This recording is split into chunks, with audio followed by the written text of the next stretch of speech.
কল্পনা করুন, আপনি মৃত সাগরের দক্ষিণ তীরে দাঁড়িয়ে আছেন, যেখানে বাইবেল অনুযায়ী সমতল ভূমির শহরগুলো একসময় ছিল। আজ এই নীরব প্রান্তরে ছড়িয়ে আছে বিশাল বিশাল ছাইয়ের গঠন, যা এই অঞ্চলের অন্য কোথাও দেখা যায় না। 1980-র দশকের শেষ দিকে বাইবেল গবেষক রন ওয়াট প্রাচীন সোদোম ও গোমোরার অবশিষ্টাংশ খুঁজে পান। তার দৃষ্টি আকর্ষণ করেছিল শুধু অদ্ভুত শহর দৃশ্য ধ্বংসাবশেষই নয়, ছাইয়ের ভেতরে ছড়িয়ে আছে হাজার হাজার প্রায় বিশুদ্ধ বন্ধকের বল। কিছু বল অক্ষত রয়েছে, আবার কিছু ফেটে গেছে, যার কেন্দ্র প্রচণ্ড তাপে কালো হয়ে গেছে। ল্যাবরেটরি পরীক্ষায় দেখা গেছে এই গন্ধকের বিশুদ্ধতা প্রায় 95 থেকে 98%, যা আগ্নেয়গিরি ছাড়া অন্য কোথাও পাওয়া বন্ধকের তুলনায় অনেক বেশি।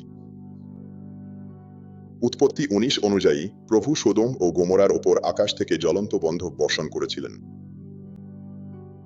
এই বন্ধকের গোলাগুলি ছাইয়ের স্তরে সর্বত্র দেখা যায়, এবং অনেকগুলিতে আগুন লাগার প্রমাণ রয়েছে, যা গোলাকার পোড়া দাগ রেখে গেছে, এমন তাপমাত্রা সৃষ্টি করতে সক্ষম যা সম্পূর্ণ কাঠামো ধ্বংস করে দিতে পারে।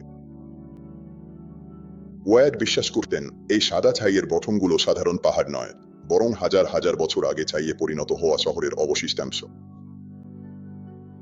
এলাকাটিতে দেয়াল সদৃশ গঠন, স্ফিংক্স, জিগুরাট, ভিত্তি এবং আকাশ থেকে স্পষ্টভাবে দৃশ্যমান শহরের সীমানাও রয়েছে। এই ছাই ঢাকা ধ্বংসাবশেষ কি বাইবেলের সবচেয়ে নাটকীয় ঘটনাগুলোর একটি স্মৃতি ধরে রেখেছে? আপনার কি মনে হয়, এটা কি শুধু অস্বাভাবিক কোনো ভূতাত্ত্বিক গঠন, নাকি এগুলো হতে পারে বাইবেলের সোদোম ও গোমোরার শহরের অবশিষ্টাংশ, যা হাজার হাজার বছর ধরে মৃত সাগরের পাশে সংরক্ষিত রয়েছে? আরও চমকপ্রদ বাইবেল সংক্রান্ত আবিষ্কার জানতে ইউটিউব, এক্স, টিকটক, ইনস্টাগ্রাম ও ফেসবুকে ফলো করুন, লাইক দিন, সাবস্ক্রাইব করুন এবং শেয়ার করুন।